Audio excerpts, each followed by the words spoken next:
लेकिन मैंने इंस्पेक्टर को कह दिया है कि बहुत जल्द।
हाँ टिमी। सर मैं फरहान बोल रहा हूँ। तुम्हें पता चल गया इकबाल कालिया कहाँ है? सर मुझे मालूम है कि मैं इस केस से हटा दिया गया हूँ, मगर आप अगर थोड़ी देर के लिए मेरा साथ दें तो हो सकता है एक बेचारी मासूम लड़की को आप मौत से बचा लें, और इसका क्रेडिट भी सर आपको मिलेगा। और हाँ, वो बेचारा वैन ड्राइवर, उसे छोड़ दीजिए, वो इकबाल कालिया को जानता भी नहीं है, बेगुनाह है बेचारा। भाई तो मुझे ये बताओ कि तुम क्या चाहते हो?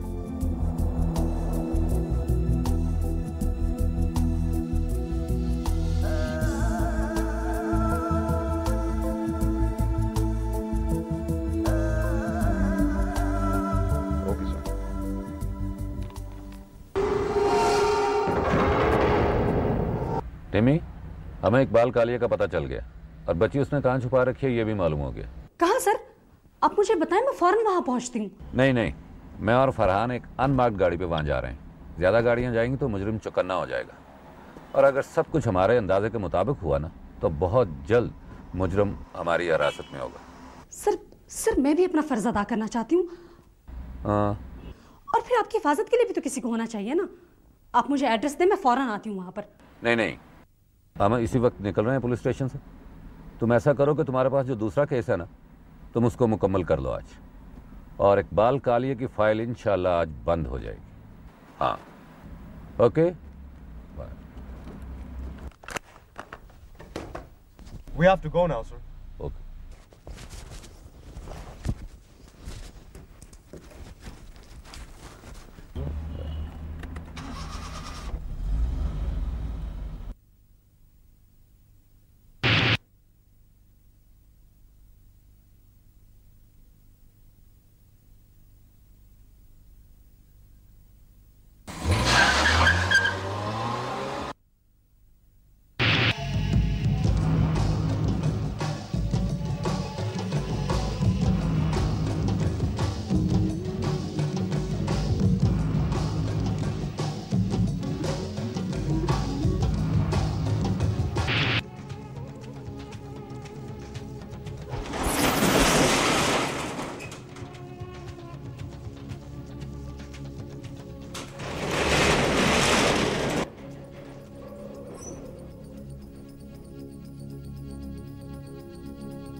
मुझे जाने दो प्लीज, मैं हाथ जोड़ के रिक्वेस्ट करती हूँ, मुझे जाने दो प्लीज। तुम जितना कर सकोगे मेरे मामा पापा दे देंगे, प्लीज ऐसा मत करो, प्लीज मुझे जाने दो।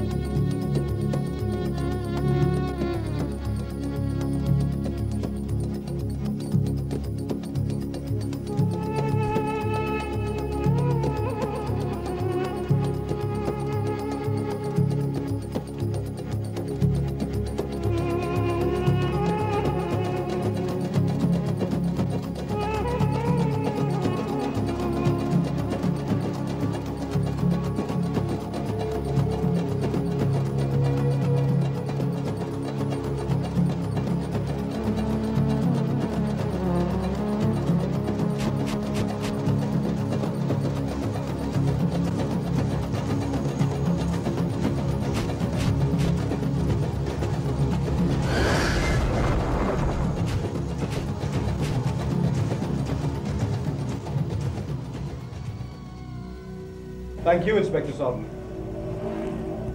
आपकी मदद से हम एक मासूम जान बचाने में कामयाब हो गए हैं। तुम्हें मैं क्या कहूँ, इकबाल कालिया या फिर उसी नाम से पुकारूं जिसे सब पुकारते हैं, टिमी?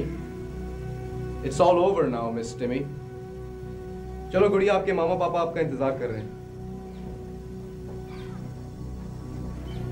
आप ठीक कहते थे इंस्पेक्टर साहब, ये वाकई आपकी सबसे ज़हीन एजेंट्स में से हैं। हवालात और अदालत आपका इंतजार कर रही है मिस टिमी। भेजा इसे।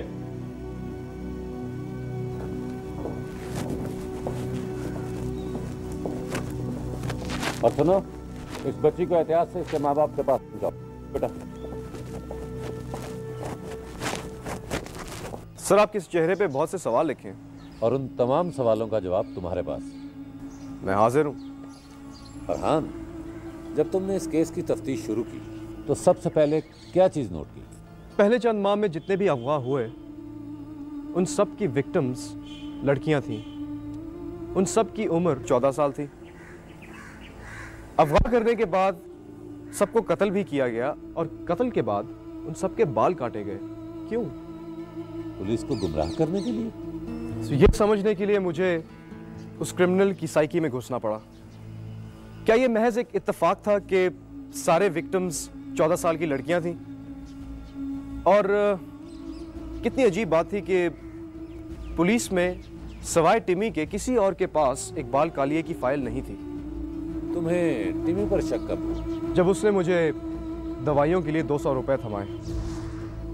ये वही नोट थे जो कि हम बैंक से लेके निकले थे और उन्हें मैंने स्पेशली मार्क करवाया था।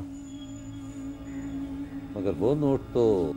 मैं जब दुकान में गया तो उसने मेरे पीछे उस बैग में से वो पैसे निकाल कर अपने उस हैंड बैग में डाल दिए जो कि वो कभी कैरी नहीं करती।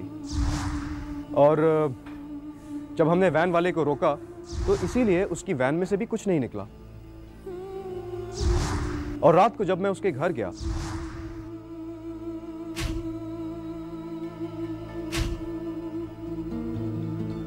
तो वहां पर मुझे मुख्तलिफ रंगों की विग्स नजर आई और मेरा शक यकीन में बदल गया।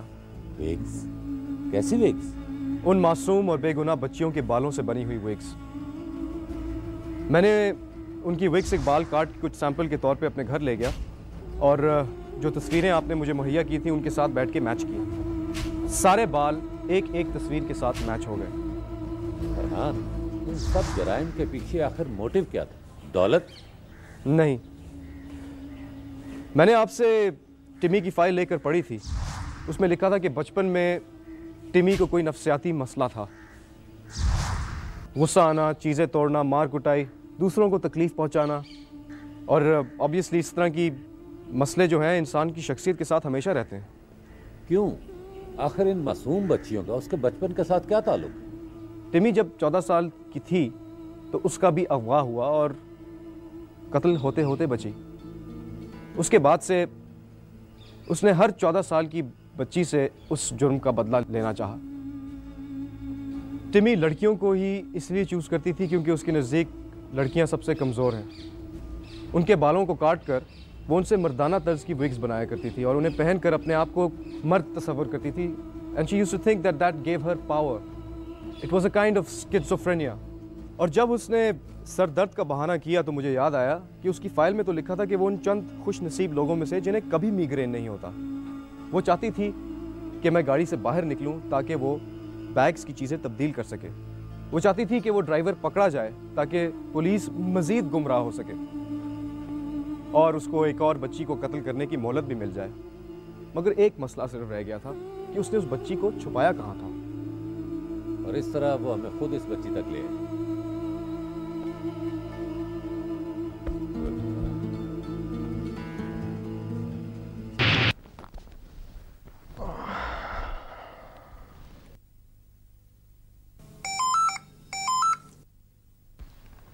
हेलो।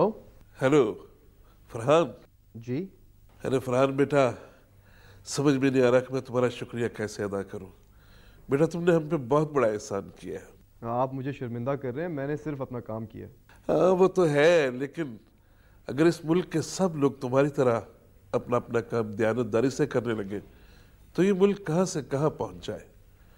एनीहाउ, बहुत बहुत शुक्रिया बेटा, थैंक यू वेरी मच। खुदा हाफिज।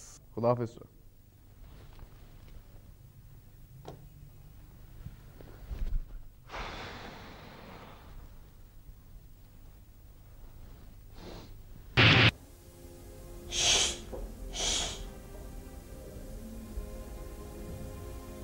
मैं तो कमजोर नहीं हूँ, तो सब लड़कियां कमजोर थी और लड़कियों